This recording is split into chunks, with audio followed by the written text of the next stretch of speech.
Everyone welcome to Ashu academy banking and law. आप सभी viewer का बहुत बहुत स्वागत है। ये वीडियो है आईबीपीएस एसओ ऑफिसर स्केल 1 का और काफी गुड न्यूज आपके लिए है कि इस बार वैकेंसी जो है 125 है। जी हाँ फ्रेंड, 125 अभी तक की सबसे बड़ी वैकेंसी है। अगर आपने सही दिशा में और सही मार्गदर्शन में ये प्रिपरेशन करी तो आपका सिलेक्शन पक्का है।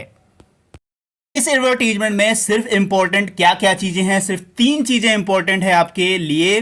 पहली चीजें हैं कौन लोग हैं वो जो इस फॉर्म को भरने के लिए एलिजिबल हैं। दूसरी चीज ये है कि क्या इसका सिलेबस होगा और तीसरी चीज ये इंपॉर्टेंट है कि फॉर्म को कैसे भरना है। इन 3 चीजों के अलावा इस एडवर्टीजमेंट में कुछ और इंपॉर्टेंट नहीं है। बस अगर इंपॉर्टेंट है तो वो आपके फाइनल सिलेक्शन के बाद। यहां पर आप एक बार एडवर्टाइजमेंट को जरूर पढ़िएगा। यहां पर मैं सिर्फ डिस्कस करूंगा कौन लोग एलिजिबल हैं, इसका सिलेबस क्या है और फॉर्म को कैसे भरना है। अगर इन चीजों में कोई प्रॉब्लम आपको आती है तो प्लीज कांटेक्ट करिएगा। मेरा व्हाट्सएप नंबर डिस्क्रिप्शन बॉक्स में दिया गया है, वहां से आप क्वेरी कर सकते हैं या इसके कमेंट बॉक्स में भी आप मुझसे पूछ सकते हैं।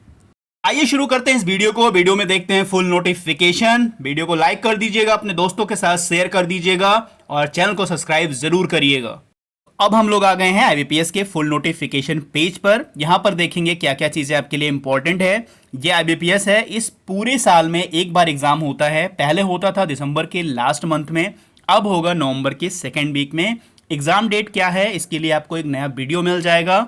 उसके सिलेबस, उसकी कट ऑफ कितनी थी अब तक के ईयर की, वो पूरी कंबाइंड आपको एक वीडियो कट ऑफ की मिलेगी। जिससे कुछ स्टूडेंट पूछ रहे थे कि सर मैं ईडब्ल्यूएस के लिए एलिजिबल हूं तो मैं क्या ईडब्ल्यूएस में फिल करूं या यूआर कैटेगरी में फिल करूं, मेरा बेनिफिट किस में होगा। तो ये भी चीज़ें उस वीडियो में आपको क्लियर कर दी जाएंगी कि आप किस कैटेगरी में फॉर्म भरिए जहां पर आपको काफ़ी बेनिफिट मिलेगा। तो ये चीज़ें हो गई। अब हम लोग शुरू करते हैं क्या क्या चीज़ें इसमें इंपॉर्टेंट हैं। तो जो ये वैकेंसी है उसका नाम क्या होता है, उसका नाम स्पेशलिस्ट ऑफिसर होता है। ठीक है, इसमें टोटल 6 पोस्ट के लिए पार्टिसिपेटिंग होती है।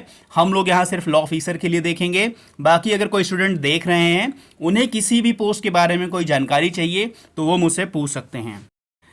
ये सारी चीज़ें दी गई हैं। ये टोटल 6 पोस्ट हैं जिसमें 1 से लेकर 6 तक दिया गया है। पहला जो आईटी है और मेरा जो है, हम लोगों का जो है वो है 4th नंबर पे लॉ ऑफिसर स्केल 1 का। ठीक है, एक स्केल 1 का होता है पोस्ट लॉ ऑफिसर की, एक स्केल 2 की होती है, एक स्केल 3 की होती है और एक स्केल 4 की होती है। यहाँ पर जो एग्ज़ाम होता है सिर्फ वो स्केल 1 का होता है, 2 का होता है और 3 का भी एग्ज़ाम होता है। 4 और 5 ये लेवल जो होते हैं वो सिर्फ इंटरव्यू बेस्ड होते हैं। मोस्ट प्रोबेबली किसी किसी स्केल 3 में भी इंटरव्यू कंडक्ट होता है और किसी किसी में आपका जो है एग्ज़ाम भी कंडक्ट होता है। बट स्केल 1 और स्केल 2 में एग्ज़ाम प्लस इंटरव्यू दोनों होते हैं। तो स्केल 1 की यहाँ पर हम लोग बात कर रहे हैं। जैसे आरआरबी ग्रामीण बैंक होते हैं हमारे, उनके लिए स्केल 2 की डायरेक्ट एग्जाम होता है, आईबीपीएस ही कंडक्ट कराता है। बाकी और किसी स्केल 1, स्केल 2 या स्केल 3, स्केल 4 के बारे में आपको जानकारी चाहिए होगी तो मुझे कमेंट में कर सकते हैं। यहाँ पर जो हम लोग की पोस्ट है, पोस्ट नंबर सीरियल नंबर 4 है, लॉ ऑफिसर स्केल 1। ठीक है, और क्या क्या चीज़ें इसमें इंपॉर्टेंट हैं, सबसे पहले इंपॉर्टेंट डेट देख लेते हैं हम लोग। ठीक है, ये सारी चीज़ें पहले मैंने डिक्लेयर कर दी थी, सब कुछ मैंने आपको बता दिया था जब एक इन्फॉर्मेशन मिली थी न्यूज़पेपर में, उसके बाद ही मैंने आपको सारी चीज़ें क्लियर कर दी थी। पर जो हमारा रजिस्ट्रेशन शुरू हो रहा है 1 अगस्त यानी आज की डेट से शुरू हो रहा है। 21 अगस्त तक जो है इसका रजिस्ट्रेशन डेट है। आप लोग बिना डिले किए 1-2 दिन में चीज़ों को समझ लीजिए आप एलिजिबल हैं कि नहीं और फॉर्म को फिल कर लीजिए 1 हफ्ते के अंदर। वेट मत करिए कि 21 अगस्त है मैं भर लूँगा 15-16 तक, नहीं। अगर आपको प्रिपरेशन शुरू करनी है तो प्लीज़ 1 हफ्ते के अंदर अंदर आप फॉर्म को भर लीजिएगा, क्योंकि काफ़ी डिस्ट्रैक्शन होते हैं। अगर आपको समय नहीं है तो समय निकाल कर भी आपको इस फॉर्म को भरना चाहिए। पेमेंट की डेट जो है वही सेम डेट है जो आपकी रजिस्ट्रेशन की डेट है, और पेमेंट यानी फर्स्ट डे से आप इसको पूरा कंप्लीट फॉर्म भर सकते हैं विथ पेमेंट। ठीक है, एग्ज़ाम का जो कॉल लेटर कब डाउनलोड होगा, कॉल लेटर डाउनलोड होगा अक्टूबर 2024 में, क्योंकि मैंने आपको बताया है नवंबर के सेकेंड वीक में एग्ज़ाम है। नवंबर के सेकेंड वीक में एग्ज़ाम है आपका, इसलिए आपका कॉल लेटर जो है अक्टूबर मंथ में आ जाएगा। और जो पीटी की जो एग्ज़ाम डेट है वो नवंबर के सेकेंड मंथ में है, वो आपका फिक्स डेट है और यहीं पे इस डेट पे आपका एग्ज़ाम होगा। उसके बाद अगला जो है रिजल्ट ऑनलाइन वाला कब आपको आ जाएगा, तो नवंबर के लास्ट तक आपका रिजल्ट आ जाएगा, क्योंकि दिसंबर में आपका मेंस एग्ज़ाम है तो बहुत टाइम नहीं मिलता है। ठीक है, आपको मुश्किल से 10 to 15 डेज जो रिजल्ट होते हैं ना, उसके बाद आपका मेंस एग्जाम हो जाता है। तो मेंस की प्रिपरेशन भी साथ में करते रहिएगा। ये सारी चीज़ें हैं। मेंस का कॉल लेटर कब आएगा? दिसंबर मंथ में। दिसंबर में ही मेंस होगा। और मेंस का एग्ज़ाम कब है? दिसंबर मंथ में उसका मेंस का एग्ज़ाम भी है। तो यहाँ इतनी सारी इंपॉर्टेंट डेट दी गई है। आज जो मेंस का रिजल्ट होगा वो कब आ जाएगा? जनवरी में आ जाएगा, ठीक है। और फरवरी में इंटरव्यू होगा। और अप्रैल यानी 1 अप्रैल को, 1 अप्रैल को आपका जो है प्रोविजनल अलॉटमेंट आपको बैंक के द्वारा, आईबीपीएस के द्वारा आपको इन्फॉर्म कर दिया जाएगा, इंटीमेट कर दिया जाएगा। तो ये पूरी इंपॉर्टेंट डेट है, कब एग्जाम होना है, कब मेंस का पेपर होना है और कब आपका जो है इंटरव्यू होना है। सारी चीज़ें मंथ वाइज डिसाइड कर दी गई हैं। पूरी इंपॉर्टेंट डेट है जहां पे मंथ वाइज आपको सारी चीज़ें बता दी गई हैं, कब कब क्या एग्जाम होगा। तो अपनी प्रिपरेशन आप लोग शुरू कर दीजिए। कुछ ना कुछ नए पैटर्न चेंज करते रहते हैं, काफ़ी यूनिक बनाते हैं अपने एडवर्टीजमेंट को। तो इस बार कुछ इन लोगों ने चेंज करी है। यहाँ पर सारी पेज नंबर दे देगी, क्या क्या चीज़ें आपको, जैसे एलिजिबिलिटी क्राइटेरिया कहाँ देखना है, पेज नंबर 2 पे, एज कहाँ पे देखना है, पेज नंबर 3 पे। सारी चीज़ें बहुत अच्छे से इन्होंने दे दी है। अब हम कहेंगे कि हमको लिंक कहाँ मिलेगा, ठीक है। तो इन लोगों ने यहाँ पर देखो, क्लिक हियर टू अप्लाई, ठीक है, क्लिक हियर टू अप्लाई। अगर आप इस पर क्लिक करेंगे तो आपको जो है अप्लाई रजिस्ट्रेशन लिंक यहाँ पर मिल जाएगी।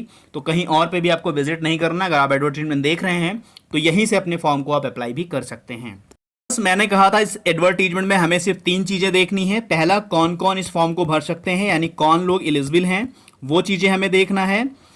यहाँ पर एक चीज़ और देख लीजिए, कौन कौन से बैंक पार्टिसिपेट कर रहे हैं। टोटल 11 बैंक हैं जो पार्टिसिपेट कर रहे हैं आपके एग्ज़ाम के लिए, आपकी रिक्रूटमेंट के लिए। ये 11 बैंक हैं, ठीक है, जो अपनी वैकेंसी को रिपोर्ट करे हैं। कोई बैंक है जिसने अभी अपनी वैकेंसी को नॉट रिपोर्टेड किया है, अनार किया है। और कुछ लोगों में वैकेंसी नहीं खाली है, तो उन लोगों ने भी अपना रिपोर्टिंग नहीं किया है। इंपॉर्टेंट है एलिजिबिलिटी क्राइटेरिया, कौन लोग एलिजिबल है इस फॉर्म को भरने के लिए और उसकी एज क्या होनी चाहिए। ये 3 चीज़ें काफ़ी इंपॉर्टेंट हैं। तो यहाँ पर सबसे पहले हम लोग एज देख लेते हैं। एज कब से काउंट माना जाएगा? 01/08/2024 यानी 1 अगस्त 2024 तक आपकी एज जो होनी चाहिए वो मिनिमम 20 ईयर्स होनी चाहिए और मैक्सिमम 30 ईयर्स आपकी एज होनी चाहिए। यहाँ पर हम लोगों ने देख लिया, मिनिमम एज 20 ईयर्स और मैक्सिमम एज 30 ईयर्स होनी चाहिए आपकी। और यहाँ पर जो रिलैक्सेशन है कैटेगरी को, SC ST OBC को, तो जो कैटेगरी वाइज स्टूडेंट हैं वो यहाँ पर इन चीज़ों को देख सकते हैं। पहली चीज़ हो गई एज, और दूसरी जो चीज़ है वो है एजुकेशन क्वालिफिकेशन। अगर इन दोनों चीज़ें आप फुलफिल करते हैं तो आप एलिजिबल इस फॉर्म को भरने के लिए। बस फटाफट हम लोग एजुकेशन क्वालिफिकेशन के उस पर पहुँच जाते हैं। ये सारी गाइडलाइन बताई गई है। जो विजुअली इम्पेयर्ड हैं कैंडिडेट के लिए, उनके लिए क्या गाइडलाइन है, जो लोकोमोटिव डिसेबिलिटीज़ हैं उनके लिए क्या गाइडलाइन है, ये सारी चीज़ें बताई गई हैं। EWS के लिए भी सारी चीज़ें यहाँ पर बताएंगे, कौन एलिजिबल होगा EWS के लिए, यहाँ सारी चीज़ें बता दी गई हैं। तो अगर आप उन किसी भी कैटेगरी से जुड़े हैं तो उनके लिए आप वेरी केयरफुली उन चीज़ों को रीड कर लीजिएगा। एक बार जो है एडवर्टीजमेंट जरूर पढ़िएगा। मैं हमेशा अपने स्टूडेंट को ये बोलता हूँ कि एडवर्टीजमेंट को एक बार जरूर रीड आउट करिएगा। यहाँ पर जो अब इम्पोर्टेंट है एजुकेशन क्वालिफिकेशन, हम लोग की पोस्ट थी post number serial number 4 law officer scale 1। ये है काफ़ी इंपॉर्टेंट आपके लिए। तो यहाँ पर देखिए सीरियल नंबर 4 पर लॉ ऑफिसर स्केल 1 का है। यहाँ पर जो मिनिमम एज जो है 20 ईयर्स और मैक्सिमम 30 ईयर, ये ऊपर आपको बता दी गई थी। यहाँ पर जो क्वालिफिकेशन है वो है bachelor degree in law. Law मतलब आपके पास LLB की 3 ईयर डिग्री या 5 ईयर डिग्री, इन दोनों में से कोई एक डिग्री आपके पास होनी चाहिए। और आप एनरोल्ड हो as an advocate with bar council. Bar council मतलब अपने स्टेट के बार में आप एनरोलमेंट हो आपका, तो आप इस फॉर्म को भरने के लिए एलिजिबल हैं। आई थिंक क्लियर हो गया आपका एजुकेशन क्वालिफिकेशन। आपके पास एक लॉ की डिग्री होनी चाहिए। परसेंटेज का कोई क्राइटेरिया यहाँ पर नहीं दिया गया है, बस आप LLB पास होने चाहिए और आपका एनरोलमेंट आपके स्टेट बार में हो जाना चाहिए। तो ये 2 चीज़ें इंपॉर्टेंट है आपके लिए इस फॉर्म को भरने के लिए। आप एज 20 से 30 के अंदर आपकी एज है और ये आपके पास एजुकेशन क्वालिफिकेशन डिग्री है। और अगर ये दोनों चीज़ें फुलफिल करते हैं तो आप इस फॉर्म को भर सकते हैं। यहाँ पर 2 चीज़ें इंपॉर्टेंट थी आपके लिए। आपकी एज 20 से 30 के बीच में होना चाहिए और आपके पास एक लॉ की डिग्री होनी चाहिए। आप अपने स्टेट बार काउंसिल में एनरोल्ड होने चाहिए, ठीक है। तो ये होगा आपका एजुकेशन क्वालिफिकेशन। और क्या इंपॉर्टेंट है आपके लिए यहाँ पर एज और एजुकेशन क्वालिफिकेशन के बाद हमारे लिए और क्या इंपॉर्टेंट है वो यहाँ पर हम लोग देखेंगे, ठीक है। जैसे यहाँ पर एक चीज़ और देखते हैं, क्रेडिट हिस्ट्री यानी जो आपका सिविल स्कोर होता है। यहाँ पर बैंक का कहना है, ठीक है, ये कहना है कि अगर कैंडिडेट जो at the time of joining, ठीक है, उनके पास एक हेल्दी क्रेडिट हिस्ट्री होनी चाहिए, यानी आपका सिविल स्कोर अच्छा होना चाहिए, ये इनका कहना है, ठीक है। अगर किसी भी स्टूडेंट के पास अगर कोई बैंक अकाउंट नहीं है तो उन्हें ये प्रोड्यूस करने की ज़रूरत नहीं है। और एक रिक्वायरमेंट ये भी है कि एक हेल्दी क्रेडिट हिस्ट्री आपकी होनी चाहिए at the time of joining, ठीक है। और आगे जो है वो आपका एप्लीकेशन फ़ी कितनी है, तो यहाँ पर SC ST PWBD के लिए 175 रुपीज़ है और जनरल OBC EWS के लिए 850 है, प्लस यहाँ पर GST चार्ज भी आपका लगे। उसके बाद यहाँ पर स्ट्रक्चर ऑफ एग्जामिनेशन, ये काफ़ी इंपॉर्टेंट है, मैंने आपको बता रखा है कि 2 ही 3 चीज़ें यहाँ पे इंपॉर्टेंट हैं। तो यहाँ पर जो लॉ ऑफिसर और राजभाषा अधिकारी का, इन दोनों का जो है PT का सेम सिलेबस है कि PT के लिए यानी प्री एग्ज़ाम के लिए लॉ ऑफिसर और राजभाषा अधिकारी दोनों के लिए कंबाइंड एग्ज़ाम है। पहले पे है इंग्लिश लैंग्वेज, जो होगा 50 क्वेश्चन 25 मार्क्स की, यानी एक क्वेश्चन 0.5 मार्क्स का होगा, ठीक है, यानी आधे नंबर का एक क्वेश्चन होगा। और यहाँ पर जो मीडियम ऑफ एग्ज़ाम होगा वो इंग्लिश में ही होगा और 40 मिनट आपको इस पेपर के लिए दिए जाएंगे, इंडिविजुअल टाइम दिया जाएगा, यानी सबसे पहले ओपन होगा इंग्लिश लैंग्वेज जो 40 मिनट तक आप ऑप्ट करेंगे, अटैम्प्ट करेंगे। उसके बाद जो सेकंड आपका पेपर खुलेगा वो ओपन होगा रीजनिंग का। रीजनिंग में होगा 50 क्वेश्चन और 50 मार्क्स, यानी एक क्वेश्चन 1 मार्क का, 1 क्वेश्चन 1 मार्क का होगा रीजनिंग का। इसमें लैंग्वेज क्या होगी, हिंदी और इंग्लिश दोनों लैंग्वेज में ये पेपर होंगे। और यहाँ पे इंडिविजुअल टाइम आपको दिया जाएगा 40 मिनट, यानी रीजनिंग के भी लिए आपको 40 मिनट दिए जा रहे हैं, 40 मिनट दिए जा रहे हैं। 40 मिनट तक आपको रीजनिंग का पेपर ऑप्ट करना है, अटैम्प्ट करना है। उसके बाद थर्ड सब्जेक्ट जो ओपन होगा वो ओपन होगा आपका GA जनरल अवेयरनेस, जो होगा जनरल अवेयरनेस यानी करंट अफेयर और बैंकिंग इंडस्ट्री से रिलेटेड होगा। ये भी आपका 50 क्वेश्चन होगा, 50 मार्क्स के होंगे।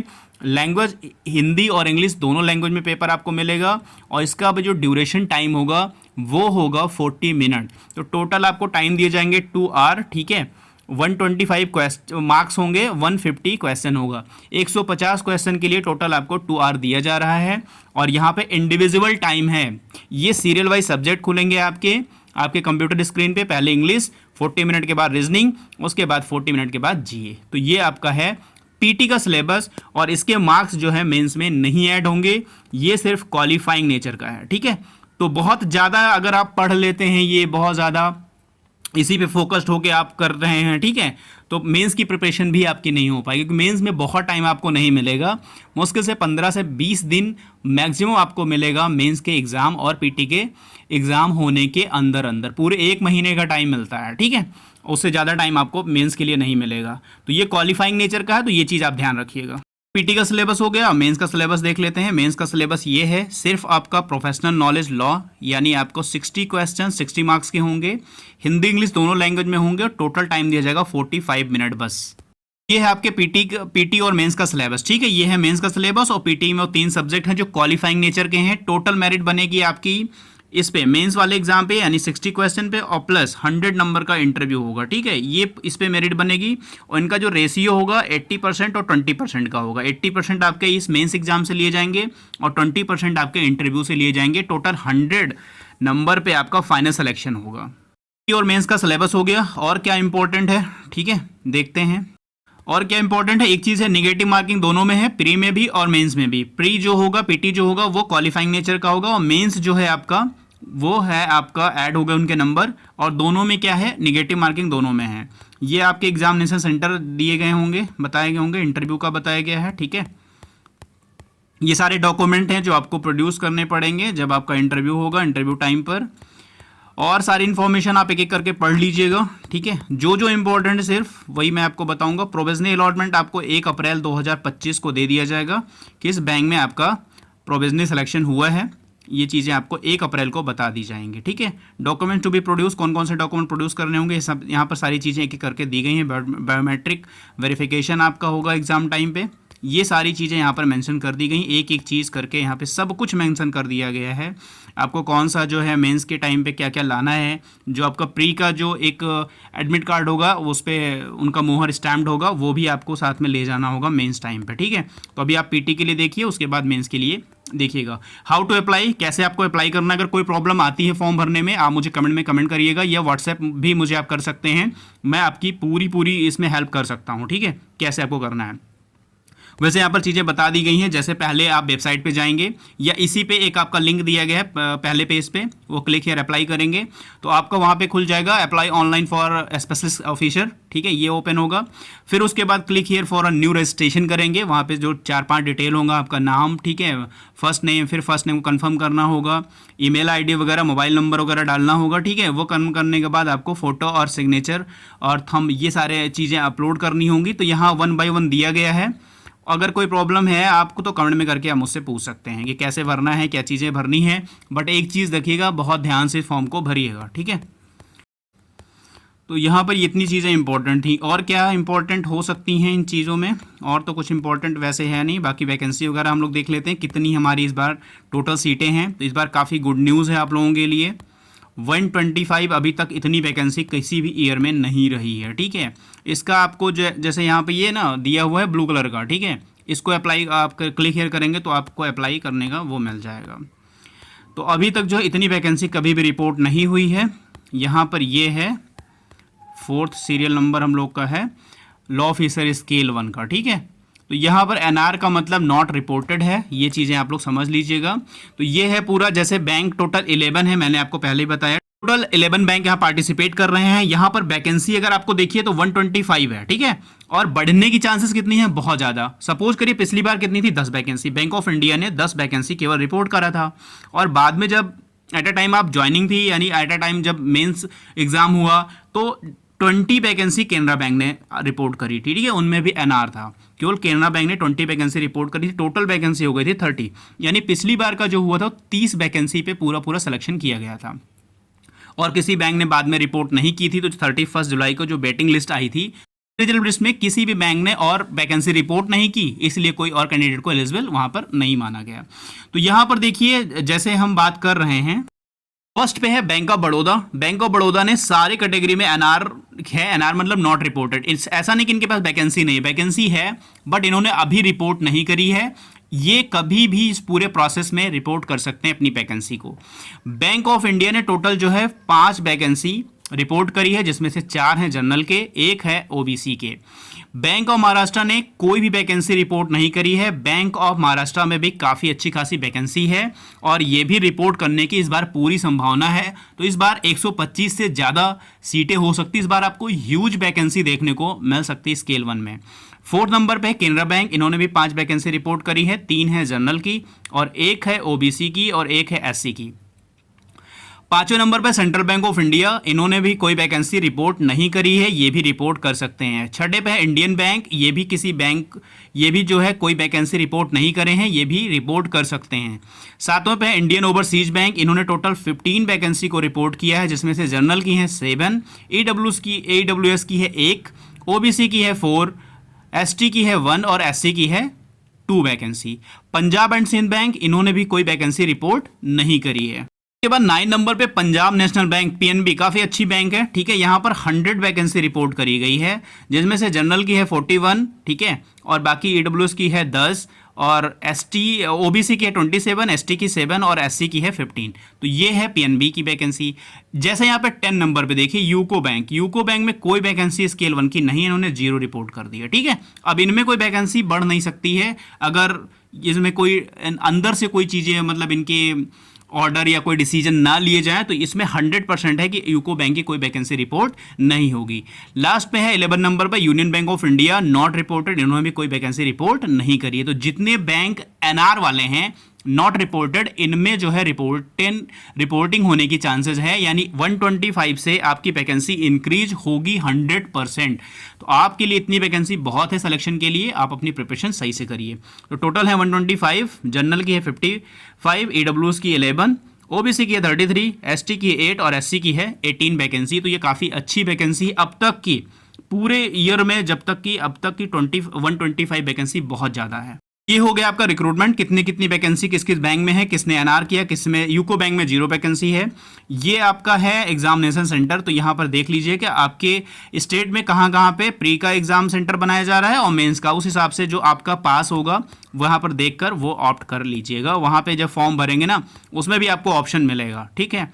फोटोग्राफ का क्या साइज होना चाहिए बता दिया गया है, फोटोग्राफ कैप्चर कैसे होगा ये सब बता दिया गया है आपको, ठीक है। इस बार ऑनलाइन शायद होगा।